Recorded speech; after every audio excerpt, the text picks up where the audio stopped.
ചർച്ചയിലേക്ക് കടക്കുകയാണ്. AAP നേതാവ് വിനോദ് മാത്യു വിൽസൺ നമ്മളോടൊപ്പം ഉണ്ട്. വിനോദ്, എന്തായാലും AAP ഈ കോടതിയിൽ നിന്ന് പുറത്തേക്ക് കേജ്രിവാൾ വരുമോ വരില്ലയോ എന്നുള്ള കാര്യമൊക്കെ തന്നെ കോടതിയാണ് തീരുമാനിക്കേണ്ടത്. കാരണം കൂടുതൽ ദിവസം ചോദ്യം ചെയ്യേണ്ടതുണ്ട്. ഞാൻ നേരത്തെ പറഞ്ഞതുപോലെ തന്നെ ഇതിൽ കേജ്രിവാൾ മാത്രം ഒതുങ്ങി നിൽക്കുന്നതല്ല, ഇതിന് പിന്നിൽ വമ്പൻ സ്രാവുകളുണ്ട് എന്നുള്ളൊരു കാര്യം ഉറപ്പ് തന്നെയാണ്. പക്ഷെ നമുക്കിവിടെ പറഞ്ഞു വെക്കേണ്ട ഒരു കാര്യം, AAPക്ക് ആകെ ഉണ്ടായിരുന്ന ഒരു MP കൂടെ AAP സ്ഥാനം രാജിവെച്ചുകൊണ്ട് BJPയിൽ ചേരുവാൻ പോവുകയാണ്. ഇനി എന്താണ് AAPയുടെ ഭാവി എന്നാണ് രാജ്യം ഒന്നടങ്കം ഉറ്റുനോക്കുന്നത്. രജനി, ആം ആദ്മി പാർട്ടിയുടെ ഭാവി അതിനെപ്പറ്റിയാണല്ലോ ഇപ്പം നിങ്ങളുടെ ആശങ്ക.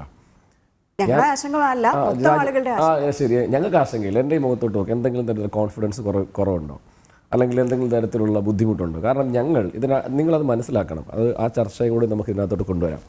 അതായത് ഇപ്പം അരവിന്ദ് കെജ്രിവാൾ ജയിലിലാണ്, അകത്താണ്. ഞങ്ങൾക്കറിയാം അദ്ദേഹം ഇവിടെ ഹരിദാസ് സാർ പറഞ്ഞതുപോലെ ഉടനെ എങ്ങും അദ്ദേഹത്തെ പുറത്തു വിടും, ഈ സംഘപരിവാർ ശക്തികൾ അദ്ദേഹത്തെ പുറത്തു വിടുന്നു ഞാൻ തുടക്കത്തിൽ പറഞ്ഞത് ഞങ്ങൾ വിചാരിക്കുന്നില്ലെന്നേ. അതങ്ങനെയല്ലല്ലോ. നിങ്ങൾ എത്രയോ പേരെ വർഷങ്ങളായി പിടി ജയിലിട്ടിട്ടുണ്ട്, പിന്നീട് അവരെ വിടുന്നത് എപ്പോഴാണ്. അതുകൊണ്ട് ആ വിഷയത്തിലില്ല. പിന്നെ കേജ്രിവാൾ ഉയർത്തിയത് ഒരാശയമാണ്, അത് മനസ്സിലാക്കണം കേട്ടോ. കേജ്രിവാൾ ഉയർത്തിയത് ഒരു ആശയമാണ്.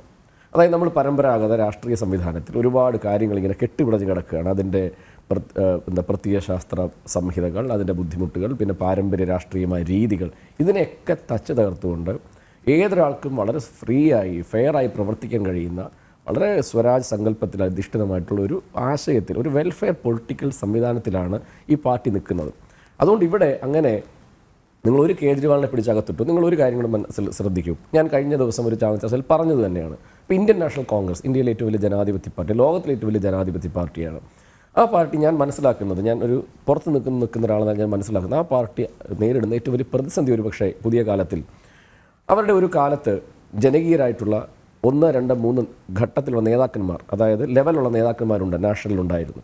പക്ഷേ പതുക്കെ അവരുടെ നാഷണൽ ലീഡർഷിപ്പിൽ ഒരു രണ്ടാം കിട നേതാക്കന്മാർ ഉയർന്നു വന്നില്ല. അതിന് അവരുടേതായിട്ടുള്ള രീതികളുണ്ടാവും, അതിനെ പറ്റിയുള്ള വാർത്തകളുണ്ടാവും. പക്ഷേ നിങ്ങൾ നോക്കുക, ആം ആദ്മി പാർട്ടിയെ സംബന്ധിച്ചിടത്തോളം ഒരു ചെറിയ പാർട്ടിയാണ്. ഇന്ത്യ ഒട്ടാകെ പടർന്ന് പന്തലിച്ച് ഇന്ത്യ ഭരിക്കുന്ന BJP പോലൊരു പാർട്ടിയൊന്നുമല്ല. ഡൽഹിയിൽ അധികാരത്തിൽ വന്നു, ചുരുങ്ങിയ നാളുകൊണ്ട് പഞ്ചാബിൽ വന്നു, ചെറിയൊരു പാർട്ടിയാണ്. പക്ഷേ ഈ പാർട്ടിയുടെ കേജ്രിവാളിനെ പിടിച്ചകത്തിട്ടാൽ, ഇതിൻ്റെ തല അങ്ങ് വെട്ടിക്കളഞ്ഞാൽ അതോടുകൂടി ഇത് ചിഹ്ന ഭിന്നമായി പോകും എന്നാണ് നിങ്ങൾ വിചാരിക്കുന്നത്. അങ്ങനെ അല്ലെന്നേ ഡൽഹി കാണുന്നത്. ഡൽഹിക്ക് അതിന് നേതൃത്വം കൊടുക്കാനായിട്ട് പുതിയ ആൾക്കാർ അപ്പം തന്നെ ഉണ്ട്. അതിഷി എന്ന് പറയുന്ന വ്യക്തിയെ കേരളത്തിലുള്ള മുക്കും മൂലയുള്ള ആൾക്കാർ ചോദിച്ചു തുടങ്ങി, ആരാണ് ഈ അതിഷി?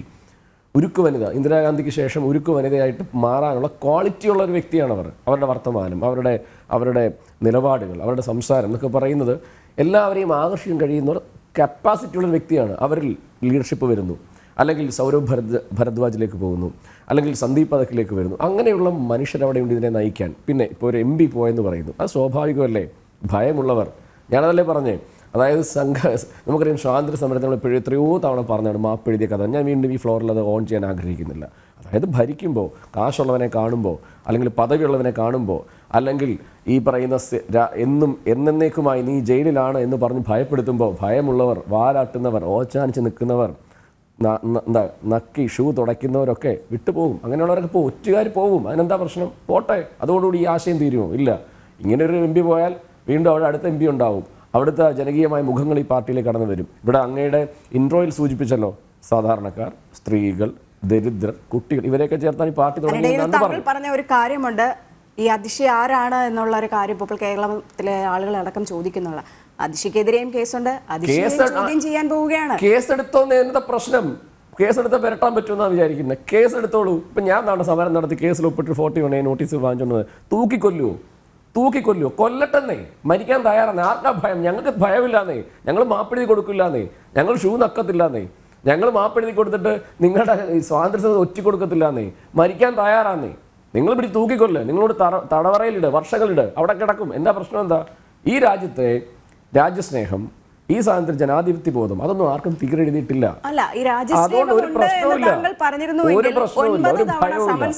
എന്തുകൊണ്ട് ഒരിക്കൽ പോലും ഹാജരാകാൻ കഴിയാതെ പോയത് അരവിന്ദ് കെജ്രിവാളിന്? പറഞ്ഞല്ലോ. അതായത് NDAയുടെ ഘടകകക്ഷിയായ EDക്ക്, ഞാനിപ്പോൾ അങ്ങനെ പറയുന്നത്, NDAയുടെ പുതിയ ഘടകകക്ഷിയാണ് ED. ആ EDയുടെ സമൻസിന് സൗകര്യമില്ല അങ്ങോട്ട് ചെല്ലാൻ.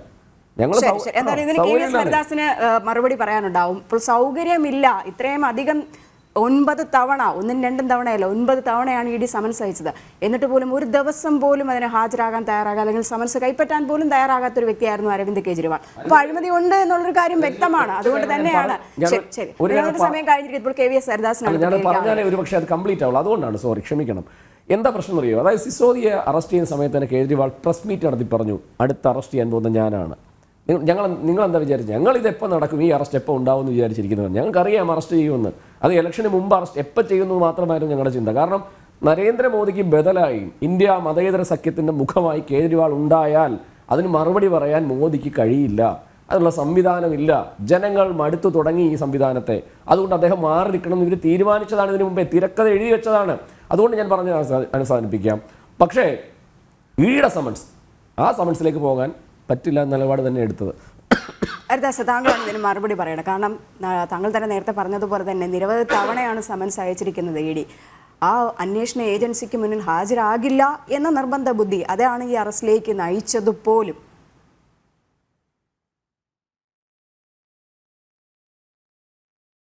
അല്ല, ഇ ഡിയുടെ സമ്മൻസിനോട് എന്തുകൊണ്ട് റെസ്പോണ്ട് ചെയ്യുന്നില്ല എന്നുള്ള ചോദ്യം കേജ്രിവാൾ മാത്രമല്ല, മറ്റ് പലരും അഭിമുഖീകരിച്ചു. കേജ്രിവാളിന് മുമ്പ് ജാർഖണ്ഡിലെ സോറൻ മുഖ്യമന്ത്രിയായിരുന്നല്ലോ, അദ്ദേഹത്തിന് 14 സമൻസ് അയച്ചു. 14 തവണ. ഓരോ തവണയും അവോയ്ഡ് ചെയ്തു, ഒഴിവായിപ്പോയി.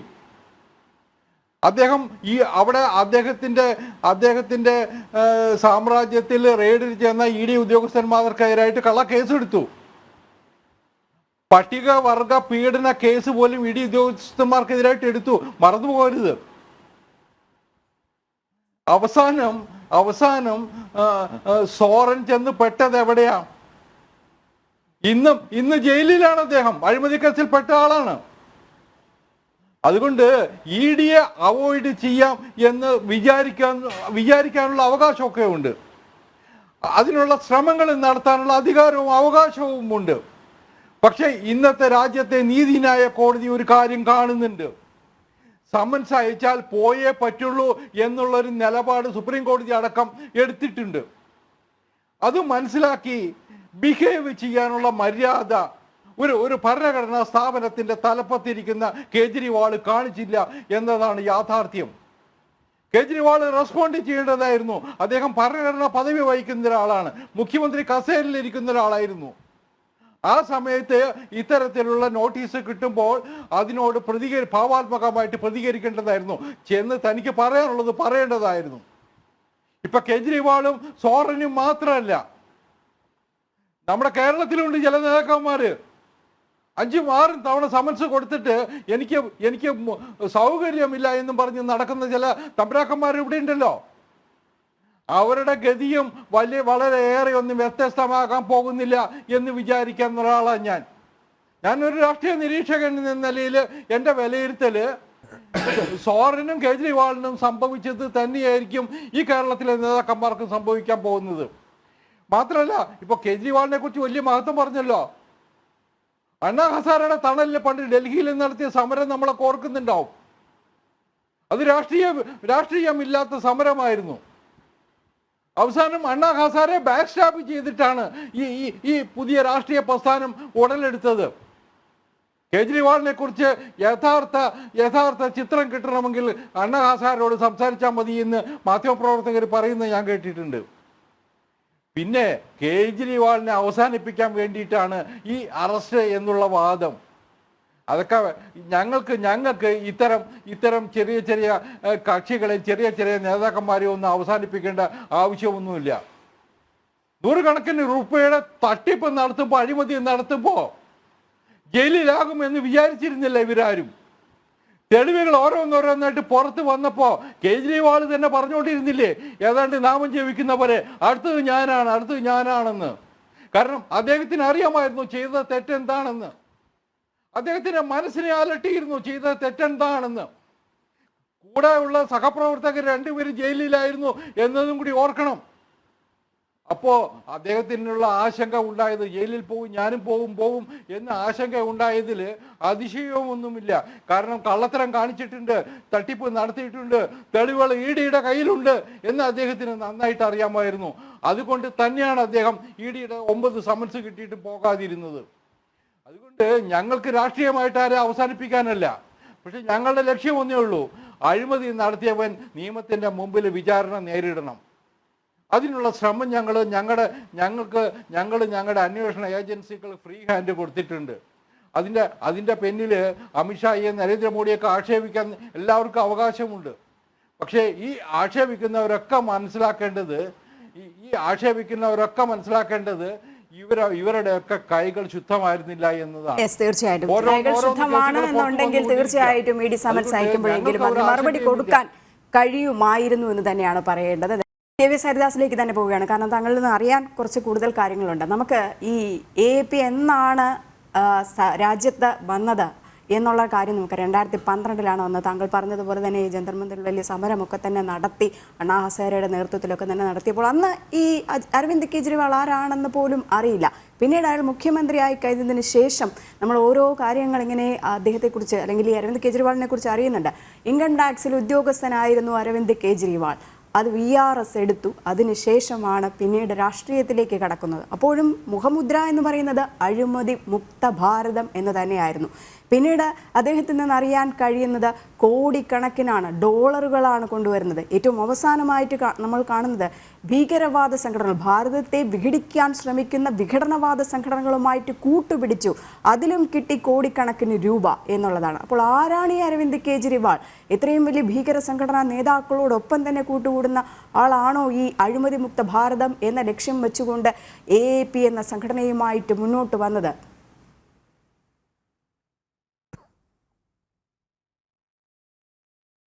അല്ല, ഇവിടെ 2 കാര്യങ്ങളുണ്ട്.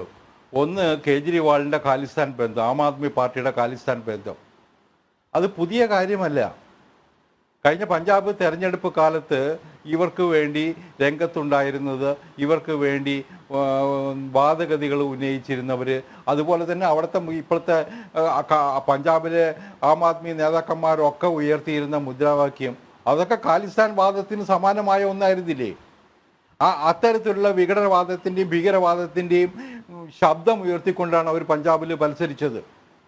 പഞ്ചാബിൻ്റെ മണ്ണിൽ അത്തരത്തിലുള്ള വാദഗതികൾക്ക് കുറച്ചൊക്കെ ഇന്നും സ്ഥാനമുണ്ട് എന്നത് മനസ്സിലാക്കി അത് പ്രയോജനപ്പെടുത്താൻ ശ്രമിക്കുക ചെയ്തത്.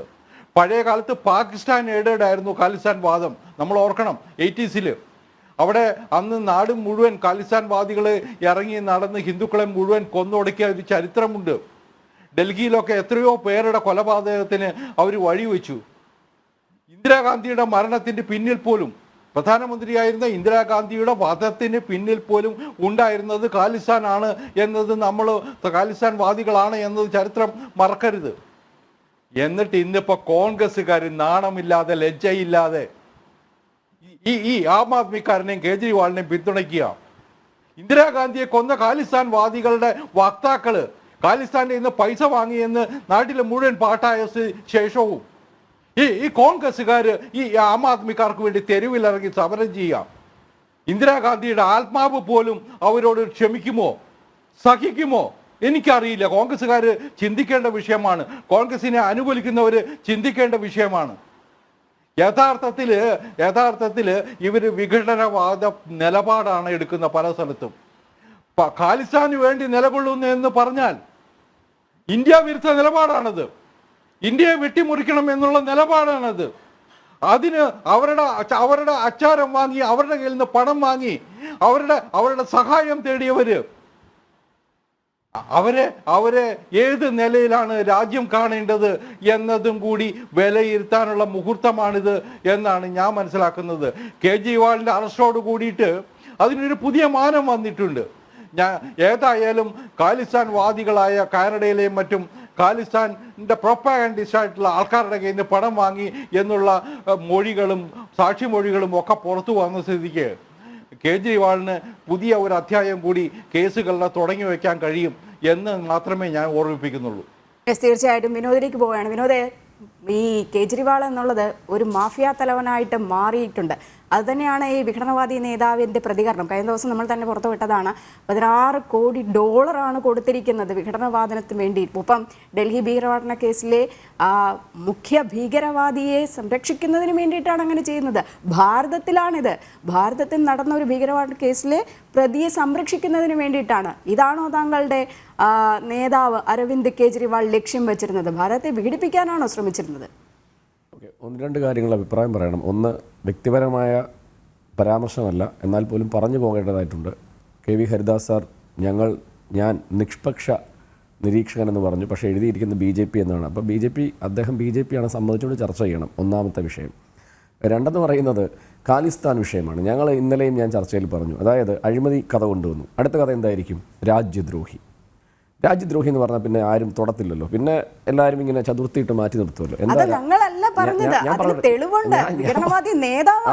അതെ, ഖാലിസ്ഥാനുമായി തീവ്രവാദ ബന്ധം നടത്തിയിട്ടുണ്ട്. അഴിമതി പണവും വാങ്ങിച്ചിട്ടുണ്ട്. 133 എത്ര എനിക്കറിയില്ല, പക്ഷേ അഴിമതി പണവും വാങ്ങിച്ചിട്ടുണ്ട്.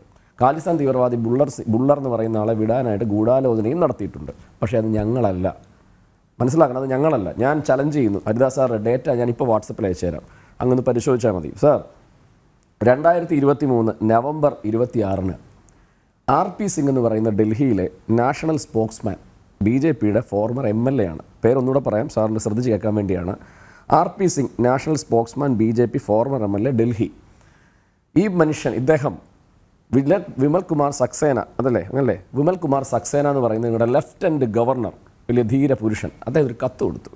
ആ കത്ത് കണ്ട ചാനൽ ഇതിൽ പറ്റുമെങ്കിൽ നിങ്ങൾ സൂം ചെയ്യല, സാറിന് ഞാൻ അയച്ചു തരാം. കത്ത് മാത്രമല്ല, ട്വീറ്റും ഉണ്ട്. ആ കത്ത് എന്താണെന്നറിയാമോ? 161 കോൺസ്റ്റിറ്റ്യൂഷൻ്റെ ഭാഗമായി ഹ്യൂമാനിറ്റേറിയൻ, അതായത് മാനുഷിക പരിഗണന കൊടുത്തവരത്തിന് ഒരുത്തനെ അവിടെ നിന്ന് റിലീസ് ചെയ്യണം.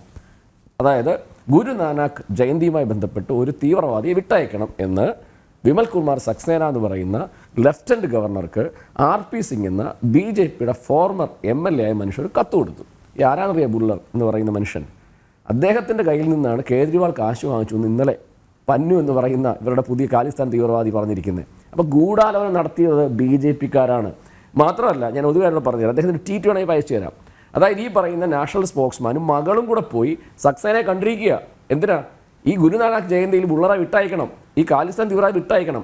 അത് അത്തരമൊരു ഗൂഢാലോചന നടത്തിയത് BJPക്കാരാണ്, കാശ് വാങ്ങിച്ചത് BJPക്കാരാണ്, കേജ്രിവാളല്ല. പിന്നെ ഈ പറയുന്ന ആളുടെ സ്റ്റേറ്റ്മെൻറ്റ് എടുത്തുകൊണ്ട് വന്നല്ലേ സംസാരിച്ചേ. പിന്നെ അടുത്ത പോയിന്റിലേക്ക് വരാം. അദ്ദേഹം പറയുന്നത് 9 തവണ സമൻസ് കിട്ടി, ഹാജരായില്ല. സമൻസ് കിട്ടി ഹാജരായാൽ നിങ്ങൾ അറസ്റ്റ് ചെയ്തില്ലായിരുന്നു, വിട്ടുകളയുമായിരുന്നു. അതാണോ? സമൻസ് കിട്ടി അവിടെ ഹാജരായിരുന്നെങ്കിൽ നിങ്ങൾ താലത്തിൽ സ്വീകരിച്ചിരുത്തി എല്ലാ താരപരിവേഷണം കൊടുത്താൽ സാർ പൊക്കോളൂ എന്ന് പറയുമോ? അറസ്റ്റ് ചെയ്യുമെന്നേ, അതിനകത്ത് തർക്കമൊന്നുമില്ല, അറസ്റ്റ് ചെയ്യും. ഇനി അടുത്തൊരു കാര്യത്തിലേക്ക് ഞാൻ വരാം, അടുത്ത ഏറ്റവും പ്രധാനപ്പെട്ട കാര്യത്തിലേക്ക് വരാം. ഞാനത് വീണ്ടും ചലഞ്ച് ചെയ്യുകയാണ്. നിങ്ങൾ ഈ പറയുന്ന കഥകൾ ആരെങ്കിലുമൊക്കെ ഭീകരവാദി പറയുന്ന കഥകളാണല്ലോ. അല്ല, ഈ നമുക്ക് ഖാലിസ്ഥാൻ തീവ്രവാദി പറ്റി ഒരു കാര്യം പറഞ്ഞു പോകണം കേട്ടോ. അതായത് 2023 ഏപ്രിലിൽ അമൃത് പാൽ സിംഗ് എന്ന് പറയുന്ന ഒരു ഖാലിസ്ഥാൻ തീവ്രവാദിയെ ഇപ്പോഴത്തെ പഞ്ചാബ് മുഖ്യമന്ത്രിയായ ഭഗവത് മാൻ അറസ്റ്റ് ചെയ്തിട്ടുണ്ട്. മൊഗയിൽ വെച്ച് മൊഗ എന്ന് പറയുന്ന സ്ഥലത്ത് വെച്ച് അറസ്റ്റ് ചെയ്യപ്പെട്ടിട്ടുണ്ട്. അതായത് 84 ഖാലിസ്ഥാൻ തീവ്രവാദികൾ അടിച്ചമർത്തിയതിനു ശേഷം അതിനുശേഷം പഞ്ചാബിൽ അമൃത് പാൽ സിംഗ് എന്ന് പറയുന്ന ഖാലിസ്ഥാൻ തീവ്രവാദിയെ അറസ്റ്റ് ചെയ്ത ദിവസം ഭഗവത് മാൻ എഴുതിയ ഒരു ട്വീറ്റ് ഉണ്ട്. അദ്ദേഹം പറഞ്ഞത്, കഴിഞ്ഞ 2 ദിവസം എനിക്ക് ഉറങ്ങാൻ കഴിഞ്ഞിട്ടില്ല. കാരണം ഒരു ലോ ആൻഡ് ഓർഡർ പ്രശ്നവും ഇല്ലാതെ, ഒരു യാതൊരു തരത്തിൽ പ്രകോപനവുമില്ലാതെ, ആക്രമണങ്ങളില്ലാതെ വളരെ കൃത്യമായി നിരീക്ഷിച്ച് ഒരു ഖാലിസ്ഥാൻ തീവ്രവാദിയെ 84 ശേഷം കൃത്യമായി അറസ്റ്റ് ചെയ്ത മുഖ്യമന്ത്രിയുടെ പേര് കേട്ടോളൂ, ഭഗവത് മാൻ എന്നാണ്. അദ്ദേഹം പഞ്ചാബ് മുഖ്യമന്ത്രിയാണ്. കാരണം ഇതിൽ കേന്ദ്ര ആഭ്യന്തര മന്ത്രാലയം ഇടപെട്ടതിന് ശേഷമാണ് ഭഗവത് മാൻ ഈ പഞ്ചാബ് മുഖ്യമന്ത്രി ഈ ഒരു വിഷയവുമായിട്ട് മുന്നോട്ട് പോയതും അറസ്റ്റ് അടക്കമുള്ള കാര്യങ്ങളിലേക്ക് പോയതും. അപ്പോൾ താങ്കൾ എന്റെ സമയമാണ്, ഞാനത് പറഞ്ഞു തീർത്തട്ടെ, ഞാൻ അതിലേക്ക് വരാമെന്നേ. ഞാൻ അടുത്തൊരു വലിയ കാര്യം പറയാൻ ആഗ്രഹിക്കുന്നു. ജനം TV-യിൽ ഇരുന്നുകൊണ്ട് ചർച്ച ചെയ്യാൻ ഒരു വിഷയമാണ്. അതായത് ദ വയർ എന്ന മാഗസിനിൽ സത്യപാൽ മാലിക് എന്ന് പറയുന്ന, അതായത് ലെഫ്റ്റനന്റ് ഗവർണർ പറഞ്ഞ കഥയാണോ നിങ്ങൾ ഓൺ ചെയ്യുന്നത്? ഞാൻ പറയുന്നു, സത്യപാൽ മാലിക് എന്ന് പറയുന്ന ജമ്മു കാശ്മീരിൻ്റെ മുൻ ഗവർണർ, ഇപ്പോഴും BJP ആയിരിക്കുന്ന വ്യക്തി ദ വയർ മാഗസിനിൽ ഒരു ഇൻ്റർവ്യൂ കൊടുത്തു. കരൺ താപ്പറുമായി ബന്ധപ്പെട്ട ഇൻ്റർവ്യൂ ആയിരുന്നു. ഞാനത് വായിച്ചതാണ്, നിങ്ങൾ രജനിയും വായിച്ചിട്ടുണ്ടാവും. ആ ഇൻ്റർവ്യൂവിൽ ഒരു പ്രധാനപ്പെട്ട കാര്യം പറഞ്ഞിട്ടുണ്ട്. എന്താ അറിയുമോ? 2019 പുൽവാമ ആക്രമണം, അതായത് നരേന്ദ്രമോദി വീണ്ടും അധികാരത്തിൽ വരാൻ കാരണമായിട്ടുള്ള, അദ്ദേഹം വലിയ വിശ്വഗുരുവാണ്, സ്ട്രാറ്റജിക്കൽ സ്ട്രൈക്ക് നടത്തിയ മഹാനായ മനുഷ്യനാണ്, പാകിസ്ഥാനെ അങ്ങോട്ട് പോയി അടിച്ച ആളാണെന്നൊക്കെ പറഞ്ഞ് വലിയ വിപ്ലവം നടത്തി അധികാരത്തിൽ വന്ന നരേന്ദ്രമോദി 2019 ഒരു പുൽവാമ ആക്രമണം ഉണ്ടായി. ആ ആക്രമണവുമായി ബന്ധപ്പെട്ട് അദ്ദേഹം 2 കാര്യങ്ങൾ പറഞ്ഞു. ഒന്ന്, ഏറ്റവും പ്രധാനപ്പെട്ട കാര്യം, അതായത് ഈ പ്രശ്നം ഉണ്ടായ സമയത്ത് ഈ CRPF ജവാന്മാരെ എയർലിഫ്റ്റ് ചെയ്യണമെന്ന് ഞാൻ കേന്ദ്ര ആഭ്യന്തര മന്ത്രാലയത്തിൽ വിളിച്ചറിയിച്ചു. മിണ്ടരുതെന്ന് പറഞ്ഞു. ഒന്നാമത്തെ ആരോപണം. രണ്ടാമത്തെ ആരോപണം അദ്ദേഹം പറഞ്ഞത് 300 കിലോ RDXുമായി 30 ദിവസം പാകിസ്ഥാനിൽ നിന്നുള്ളൊരു കാറ് ഈ പറയുന്ന സുരക്ഷാ മേഖലയിൽ കിടന്ന് കറങ്ങി. ആരാണ് അതിൻ്റെ പിന്നിൽ കളിച്ചത്? ഇതെല്ലാം പറഞ്ഞു. ഇതെല്ലാം മാത്രമല്ല, ഈ ജവാന്മാരുമായി പോകുന്ന വഴിയിൽ വലിയ സുരക്ഷാ വീഴ്ച ഉണ്ടായപ്പം അത് ക്ലിയർ ചെയ്യണമെന്ന് പറഞ്ഞു. ഇതെല്ലാം നരേന്ദ്രമോദിയോടും അമിത്ഷായോടും ആഭ്യന്തര മന്ത്രാലയത്തോടും പറഞ്ഞ സമയം താങ്കൾ മിണ്ടരുത് എന്ന് പറഞ്ഞു. ഈ മനുഷ്യന്റെ പേര് സത്യപാൽ മാലിക് എന്നാണ്. BJP-കാരനാണ്. ജമ്മു കാശ്മീർ മുൻ ഗവർണറാണ്. ആ മനുഷ്യൻ പറഞ്ഞ സ്റ്റേറ്റ്മെന്റ് ഞാൻ ഓൺ ചെയ്യുന്നു. മറുപടി ഉണ്ട് പറയണം ഹരിദാസ് സാറേ, പറഞ്ഞിട്ട് പോവാം നമുക്ക്. ശരി, പറയൂ, താങ്കൾ പറഞ്ഞോളൂ ഹരിദാസ്.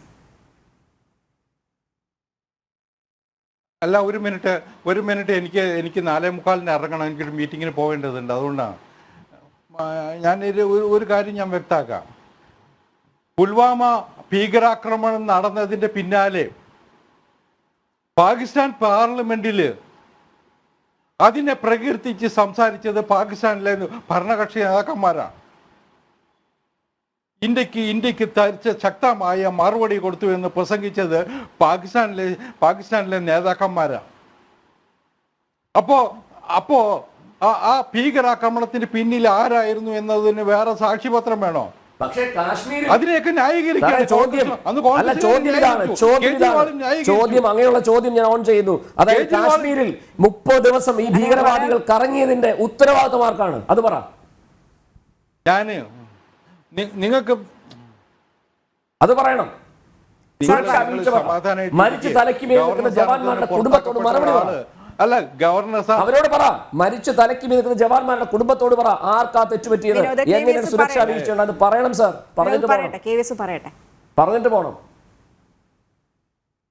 ഇപ്പോഴെങ്കിലും പറ. നിങ്ങൾ ഒന്നുകിൽ മിണ്ടാതിരിക്കും, ഞാൻ സംസാരിക്കാം. നിങ്ങൾ പറയണ കേട്ടല്ലോ. ഞങ്ങൾ അതിന് പ്രതികാരം ചെയ്തിട്ടുണ്ട്. ഈ രാജ്യം പ്രതികാരം ചെയ്തിട്ടുണ്ട്. അതിനുശേഷമാണ് ബാലാക്കോട്ടിൽ ആക്രമണം ഉണ്ടായത്. ഈ പാകിസ്ഥാനിലെ ഭീകരതാവളങ്ങൾ തകർക്കാൻ, ISIയുടെ കേന്ദ്രങ്ങൾ തകർക്കാൻ ഇന്ത്യ ഗവൺമെന്റ് തയ്യാറായത് നമ്മൾ മറക്കരുത്. അഭിമാനത്തോടെ രാജ്യം മുഴുവൻ എഴുന്നേറ്റ് നിന്ന മുഹൂർത്തമാണത്. നിങ്ങളെ പോലുള്ള രാജ്യദ്രോഹ ശക്തികൾ അന്ന് പാകിസ്ഥാന് വേണ്ടി ഒത്താശ ചെയ്യുകയായിരുന്നു. നിങ്ങളുടെ രാജ്യദ്രോഹി പട്ടം, നിങ്ങൾ രാജ്യദ്രോഹി എന്ന് വിളിച്ച പട്ടം അഭിമാനത്തോടെ സ്വീകരിക്കുക. കാരണം നിങ്ങളാണ് രാജ്യദ്രോഹികൾ. നിങ്ങളാണ് രാജ്യത്തെ ഒറ്റിക്കൊടുത്തവർ. നിങ്ങളാണ് മാപ്പെഴുതിയവർ. അതുകൊണ്ട് നിങ്ങളുടെ രാജ്യസ്നേഹ പട്ടമൊന്നും എനിക്ക് വേണ്ട സാർ. അത് കൈവച്ചാൽ മതി. എന്തായാലും അത് അഴിമതിയിൽ മൂടി നിൽക്കുന്ന കേജ്രിവാളിനും സംഘത്തിനും അങ്ങനെ പറഞ്ഞേ മതിയാകും. AP സംസ്ഥാന പ്രസിഡന്റ് വിനോദ് ഉണ്ട് കൂടെ. KVS സാറിന് പോകേണ്ടതായിട്ടുണ്ട്. അദ്ദേഹം ഈ ചർച്ചയിൽ നിന്ന് പിൻവാങ്ങിയിരിക്കുകയാണ്. അപ്പം നമുക്ക് വിനോദ് ഉണ്ട്. വിനോദ്, അപ്പോൾ KVS സാറ് പറഞ്ഞതുപോലെ തന്നെ ഈ വിഘടനവാദ സംഘടനകളുമായിട്ട് നിങ്ങളുടെ നേതാവ് അരവിന്ദ് കെജ്രിവാളിന് ബന്ധമുണ്ട് എന്നുള്ളൊരു കാര്യം പുറത്ത് ആയിട്ടുണ്ട്. പക്ഷെ അത് നിങ്ങൾക്ക് ഒരിക്കലും മറച്ചു വയ്ക്കാൻ കഴിയില്ല. കാരണം കോടിക്കണക്കിനാണ് ഡോളറുകളാണ് വാങ്ങിച്ചിരിക്കുന്നത്. അതൊക്കെ എവിടെ കൊണ്ടുപോയി, അതൊക്കെ ഈ തെരഞ്ഞെടുപ്പിന് വേണ്ടി ഉപയോഗിച്ചു എന്ന് പറയുന്നത് ന്യായീകരിക്കാൻ കഴിയുന്നതല്ല. ഇനി ഞാൻ അതിനൊരു ഉദാഹരണം കാണിച്ചില്ലേ, പബ്ലിക് ഡൊമൈനിൽ ആ ട്വീറ്റും ഈ ലെറ്ററും ഒക്കെ ഉണ്ടെന്നേ. അതിനോടത് മറുപടി പറഞ്ഞു. നമ്മളൊരു സംവാദമല്ലേ, ഇതിൽ ഞങ്ങൾ ചെയ്ത തെറ്റ് ഞങ്ങൾ അഡ്മിറ്റ് ചെയ്യാം, ഈ പറയുന്നവർ ചെയ്യുന്ന കാര്യം കൂടെ പറഞ്ഞു. അതല്ലേ ഒരു ഭംഗിയുള്ള സംവാദം. അല്ലാതെ എല്ലാം ഞങ്ങളുടെ തലയ്ക്ക് മാത്രം വെക്കാതെ. ഞാൻ പറയുന്നു ഈ പറയുന്ന ബുള്ളറെ പുറത്തുവിടാൻ വേണ്ടി വിമൽ കുമാർ സക്സേനയ്ക്ക് ലെറ്റർ കൊടുത്ത സ്പോക്സ് പേഴ്സൻ്റെ പേര് RP സിംഗ് എന്നാണ്. BJP MLA ആണ്. അദ്ദേഹം ലെറ്റർ കൊടുത്തിട്ടില്ലെന്ന് പറയണം, ലെറ്റർ ഇല്ലെന്ന് പറയണം. ഞാൻ അങ്ങേക്ക് അയച്ചു തരാമെന്നേ. അതിന് മറുപടി പറയണ്ടേ അപ്പം ഞങ്ങൾ ഈ മറുപടി പറയാം. അല്ല, ഞങ്ങളാണ് ഭീകരവാദികൾ എന്ന് പറയാതെ. ഇനി ഒരു കാര്യം കൂടെ പറയാം. പിന്നെ രജനി, ഈ BJPയുടെ പ്രശ്നം എന്താ അറിയാമോ? അതായത് ഈ പറയുന്ന കേജ്രിവാളുമായി ബന്ധപ്പെട്ടുള്ള ഫൈറ്റിൻ്റെ വിഷയം എന്താ അറിയോ? BJP ഇട്ട് കൊടുക്കുന്ന ഒരു ചൂണ്ടയുണ്ട് പലപ്പോഴും. ആ ചൂണ്ടയുടെ പുറത്താണ് ബാക്കി എല്ലാവരും സഞ്ചരിക്കുന്നത്. പക്ഷേ ആ ചൂണ്ടയിൽ കേജ്രിവാൾ കൊത്താണ്. കാരണം കേജ്രിവാൾ തലയ്ക്ക് അത് നല്ല ആൾതാമസമുണ്ട്. അപ്പോൾ ഈ ചൂണ്ടയിൽ കൊളുത്താൽ അത് 1-2 ഉദാഹരണം ഞാൻ പറഞ്ഞുകൊണ്ട് അവസാനിപ്പിക്കാം. ഇപ്പോൾ രാമക്ഷേത്രം, അതായിരുന്നല്ലോ ഒരു കാലത്ത് BJPയുടെ വോട്ട് നേടിക്കൊണ്ടിരുന്ന ഏറ്റവും പ്രധാനപ്പെട്ട ഒരു സങ്കേതം രാമക്ഷേത്രത്തിൽ വലിയ രീതിയിൽ പ്രാണപ്രതിഷ്ഠ ചടങ്ങ് നടത്തുന്നു. അതുമായി ബന്ധപ്പെട്ട് രാമക്ഷേത്രം ഞങ്ങളുടെ മാത്രമാണെന്ന് പറഞ്ഞുകൊണ്ട് അല്ലെന്നേ, കേജ്രിവാളാണ് യഥാർത്ഥ ഹിന്ദുത്വവാദി എന്ന് പറഞ്ഞാൽ ഹൈന്ദവ ഭീകരതയല്ലെന്നേ. അത് മനസ്സിലാക്കണം. ഹിന്ദുത്വം എന്ന് പറഞ്ഞാൽ വലിയൊരു ആശയമാണ്. ഒരുപാട് മറ്റു മതങ്ങളെ ഭാരതത്തിലെ ആകർഷിച്ച വലിയ തുറന്ന സമീപനമുള്ളൊരു സംവിധാനമാണ് ഹിന്ദുത്വം എന്ന് പറയുന്നത്. അല്ലാതെ ഇവർ പറയുന്ന ഹിന്ദുത്വമല്ല. അവിടെ സംഭവിച്ചെന്താണ്? പ്രാണപ്രതിഷ്ഠ ചടങ്ങ് നടത്തിയിട്ട് രാമക്ഷേത്രം ഞങ്ങളുടെയാണെന്ന് പറയുന്നിടത്തേക്ക് കേജ്രിവാൾ ചെന്നു. കേജ്രിവാൾ അവിടെ ഞങ്ങളുടെയാണെന്ന് ഒരിക്കലും പറഞ്ഞിട്ടില്ല വിനോദ്. അത് തെറ്റായ ധാരണയാണ്. ഞങ്ങളുടെയാണെന്ന് ഒരിക്കലും പറഞ്ഞിട്ടില്ല രാമക്ഷേത്രം. ഞാനത് കംപ്ലീറ്റ് ഞങ്ങളുടെയാണെന്ന് പറഞ്ഞാൽ BJP-കാരെന്ന് പറയുന്ന ആ സ്നേഹമുള്ളവരുടെയാണ്. അല്ലാത്ത ഒരുപാട് ഹിന്ദുക്കൾ പുറത്തുണ്ടെന്നേ. BJP-ക്കെതിരായ ഹിന്ദുക്കൾ പുറത്തുണ്ടെന്നേ. അവരുടെ കൂടിയല്ലേ ഈ രാജ്യം? അപ്പൊ അതാണ് ചോദ്യം. അപ്പൊ ഞാൻ ചോദിക്കുന്ന ഏറ്റവും പ്രധാനപ്പെട്ട കാര്യം, കേജ്രിവാൾ രാമക്ഷേത്രത്തിന്റെ നിലപാട് എന്താണ്? അദ്ദേഹത്തിന്റെ നിലപാട് ഈ പ്രാണപ്രതിഷ്ഠ ചടങ്ങ് നടത്തിയപ്പോൾ ആദ്യം ഡൽഹിയിൽ നിന്ന് ഒരു വണ്ടി വിട്ടു, സ്ഥിരം വണ്ടികൾ വിട്ടു. ആർക്കാണ്? വൃദ്ധരായ മാതാപിതാക്കൾക്ക്, സ്ത്രീകൾക്ക്. ഇത് നമ്മുടെ ക്ഷേത്രമാണെന്ന് പറഞ്ഞു, ഓൺ ചെയ്ത് ഞങ്ങളുടെ കൂടിയാണെന്ന് പറഞ്ഞു. അതിനുശേഷം സ്വന്തം മാതാവിനെയും പിതാവിനെയും അവിടെ കൊണ്ടുപോയി ഡൽഹിയിൽ നിന്ന് ട്രെയിൻ വിട്ടു. അപ്പോൾ യഥാർത്ഥ ഹിന്ദുത്വവാദി എന്ന് പറയുന്നത് ഹൈന്ദവ സ്നേഹമുള്ള മനുഷ്യൻ, ഹിന്ദുത്വ വോട്ട് പിടിക്കുന്ന മനുഷ്യൻ കേജ്രിവാളാണ്. ഇവർ പറയുന്ന ഹിന്ദുത്വം എന്ന് പറയുന്നത് ഭീകരവാദമാണ്. ഇനിയും നമുക്കറിയാം എത്രയോ വിഷയങ്ങളുണ്ട്. ബീഫ് നിരോധനം, നമുക്ക് ബീഫ് നിരോധനത്തിലേക്ക് പോകാം. ശരി, അതിലേക്കൊക്കെ ഒന്നും കടക്കേണ്ട ആവശ്യമില്ല വിനോദ്.